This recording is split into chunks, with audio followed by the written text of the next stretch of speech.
Olá a todos, estamos aqui mais uma vez para apresentar a síntese de um composto orgânico sólido, em específico a acetanilida. Mais um prelab então, para apresentarmos. Então, qual o objetivo, desse experimento? Que é utilizar o método de separação, purificação e caracterização de um produto orgânico sólido, discutir o mecanismo de uma reação de acilação de fenol e conhecer as condições experimentais para a reação. Então, uma acilação é um termo bastante genérico, em qual ele cobre todas as reações com um grupo acila em um composto orgânico, né? Então, esses produtos eles geralmente são derivados de um ácido com um agente acilante. Então, a síntese de cetonas de Friedel-Crafts, ela pode ser classificada então como uma reação de acilação sobre o núcleo aromático.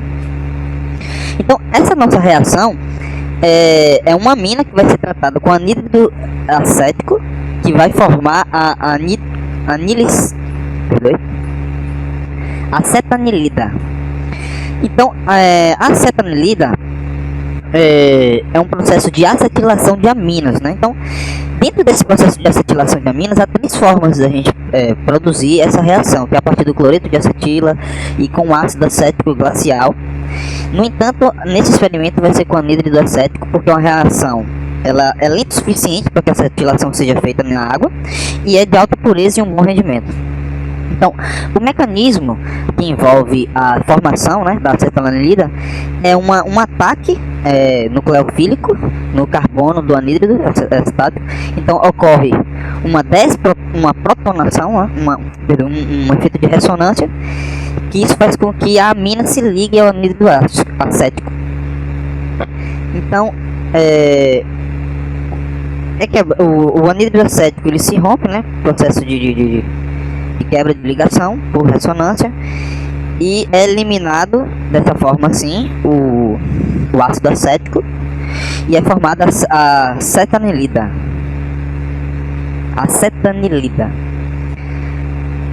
Então, a acetilação de aminas, quais são os motivos para essa reação? Que é proteger o grupo funcional de uma amina primária. Dessa forma, elas ficam menos suscetíveis à oxidação, são menos reativas a reações de substituição e têm menos tendência a participar em reações típicas das aminas livres, Então, o grupo pode ser regenerado por uma hidrólise ácida ou básica, e as principais maneiras de obter aminas aciladas são com o uso de anhídrido acético, cloreto de acila ou o ácido acético glacial. A solução, então, para que possamos realizar esse experimento, é necessário que tenhamos um controle do pH da reação. Então, para isso é feito uma solução tampão de ácido acético mais acetato de sódio, que a reação está descrita aqui na figura. Então, esse tampão ele vai evitar que a reação de hidrólise da acetanilida, que ocorra a reação de hidrólise da acetanilida, e para evitar a protonação da amina, Então, o pKa do ácido acético é de 4,76 a 25 graus centígrados. Então, o controle do pKa vai ser muito importante nesse sentido de se manter ali no nível do pKa do ácido acético. Então, a característica, a tabela aí das substâncias, a densidade, o peso molar, o ponto de ebulição e algumas informações com relação à toxicidade, com relação principalmente à acetanilida, que ela é bastante tóxica por ingestão. E a anilina, que pode ocorrer absorção cutânea, por ingestão por inalação ou nos alimentos. De maneira geral, o ácido acético é, de certa forma, tóxico também. E sua inalação pode ser irritante à pele, ou à ingestão. E o anhídrido acético é bastante irritante e corrosivo e pode causar queimaduras. Então ele tem um risco moderado de incêndio, principalmente também. Então, para realizar este experimento, vamos ter que realizar principalmente transferência de substâncias dentro da capela. Então, com relação às medidas de segurança, deveremos utilizar principalmente os EPIs, que são os equipamentos de proteção individual, como calça, o jaleco, a bota, a luva, etc. E principalmente, antes de iniciar o experimento, devemos nos atentar aos equipamentos de proteção coletiva, como o extintor, o chuveiro de emergência, a capela, Então, algumas informações com relação à ficha de toxicidade de riscos, identificação de riscos dessa substância que iremos manipular. Então, os riscos do ácido acético glacial é um líquido incolor, A anilina também é um outro líquido, que é bastante pode ser bastante irritante à pele e aos olhos e pode causar cefaleia, entre outros fatores. O anidro acético, dentre os outros, é o mais perigoso, porque ele é corrosivo, ele pode causar queimaduras e sua inalação pode causar irritação nas mucosas e na pele também, né? Pode ser removido com lavagem. O acetato de sódio, ele é um pó cristalino branco. Em grandes doses, a ingestão dele pode causar dores abdominais, sua inalação também no trato respiratório pode causar tosse, irritação da garganta, entre outros sintomas. Então, os equipamentos que vamos utilizar, principalmente nesse experimento, é a capela e a bomba de vácuo. A relação dos reagentes que serão utilizados e as suas quantidades específicas. Então, a relação de vidrarias e materiais que iremos utilizar nesse experimento, né? Então, o fluxograma desse experimento, inicialmente com 8 ml do ácido glacial, iremos transferir para um becker de 500 ml. Então, iremos formar um meio reacional com acetato de sódio, né? Uma solução tampão, acrescentando 2 gramas lentamente desse acetato. Iremos colocar em suspensão essa solução tampão, temos que tomar o cuidado porque é uma reação rápida exotérmica, e iremos adicionar então em pequenas porções e agitar com o agitador magnético 2,04 gramas de anilina, ou equivalente a 2 ml de anilina. E em seguida iremos adicionar 2,5 ml de anidro acético. Esse valor aqui em gramas é porque eu já converti o valor, que na verdade a anilina ela vem líquida, eu converti já esse valor para a quantidade em gramas. A acetanilida, então, com a formação da acetanilida, nesse becker iremos ter a acetanilida, mais traços de anilina, o ácido acético, o anidro acético e impurezas. Então iremos adicionar água aos poucos para não liberar calor, né? Um total de 70 ml, e iremos resfriar em sistema de banho de gelo e filtrar a vácuo. Então, iremos fazer 2 procedimentos.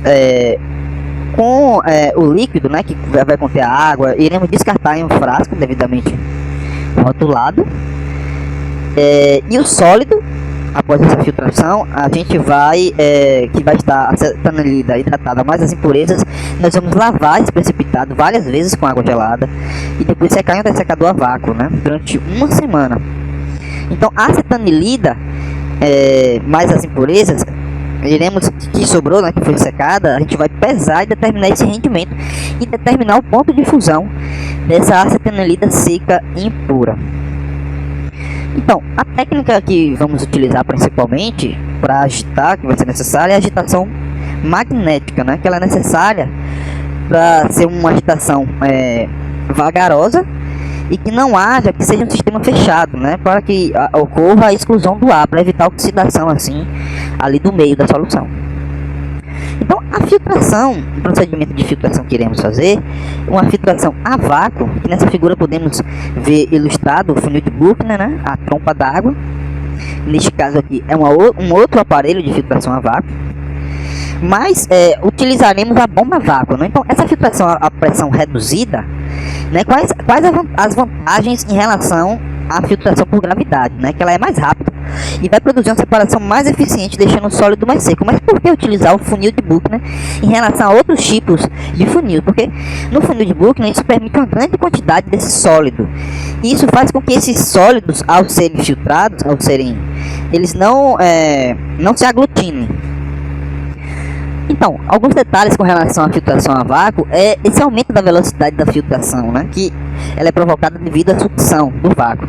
Então, essa filtração tem vantagens com relação à filtração mais simples, por ser mais rápida e menor quantidade de impurezas e solventes no sólido. Mas antes de iniciar a filtração, deve-se lavar esse precipitado com um solvente frio.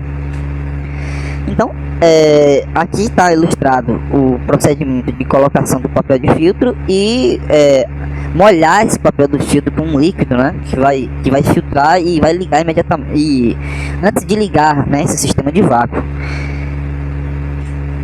Então, com relação à secagem, né, após a filtragem e lavagem dessa amostra, então a secagem de sólidos ao ar, qual a sua vantagem, qual o seu problema, né? Então, ela não utiliza calor, então há o perigo de fusão ou não há perigo de decomposição desse sólido, mas em contrapartida ele expõe ao ar. Então, se esse sólido for um sólido higroscópico, ele vai adquirir líquido, né? Ele vai absorver a umidade do ar. Então, essa é uma desvantagem da secagem natural ao ar. Então, utilizaremos principalmente um dessecador ou um dessecador a pressão reduzida para que possamos realizar essa secagem sem o contato com o ar. Então, a lavagem de precipitados é muito importante, principalmente nessa lavagem antes da filtração a vácuo. Eles devem ser lavados com um solvente frio, para que possamos remover qualquer traço dessa água-mãe que fica aderida ali na superfície do cristal, né? Então, o volume necessário para remover esse material estranho deve ser sempre o menor possível, pois não o composto é completamente insolúvel. Então, a lavagem é mais eficaz quando se lava em diversas parcelas de líquido, ou seja, aos poucos. Então, esse líquido de lavagem deve seguir as condições de não ter ação muito dispersora sobre o precipitado, não formar um produto muito volátil ou insolúvel com precipitado e ser facilmente volatilizado na temperatura de secagem do precipitado. Então, em geral, não devemos usar água pura, né? Então, o processo de recristalização que vai ser realizado nessa substância é muito importante, porque o processo de recristalização ele é responsável pela purificação e remoção de impurezas desse sólido. Então, as duas etapas de cristalização vão ser muito importantes para a remoção cada vez maior dessas impurezas, né? Então, tem como base esse procedimento a diferente solubilidade do produto. Então, como calcular o rendimento, né? Antes de determinarmos o rendimento e de realizar esse cálculo, devemos fazer a determinação do reagente limitante. Então, com os dados iniciais da quantidade de anilina de ácido, anidro acético, iremos realizar a quantidade de matéria que pode gerar, teoricamente, da acetanilida. Então, essa quantidade de matéria da anilina, como ela gera uma quantidade menor, que é produzida a partir, porque a anilina ela vai produzir menos esse seu rendimento, né? Menos acetanilida, então ela vai ser o reagente limitante desta reação. Então, o cálculo do rendimento da acetanilida bruta vai ser basicamente o cálculo através do valor que encontramos de mol. Então, a partir desse cálculo de mol, encontramos a massa de acetanilida, né?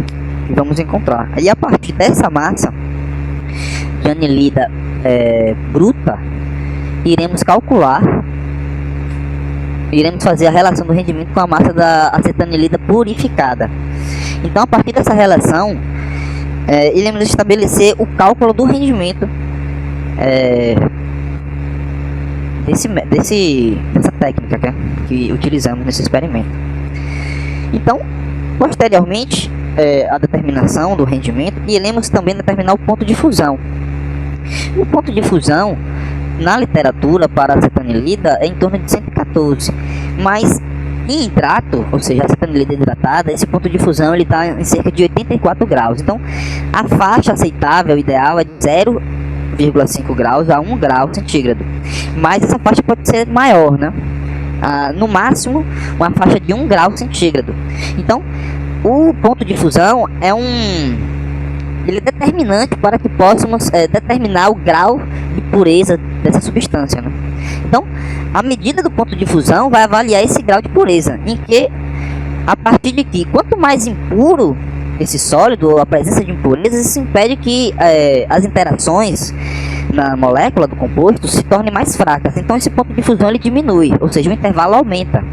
Enquanto que no sólido purificado, o composto ele vai assumir um empacotamento típico da rede cristalina e essas interações intermoleculares são maximizadas, ou seja, o ponto de fusão corresponde a um valor de referência e o intervalo de fusão ele vai ser pequeno.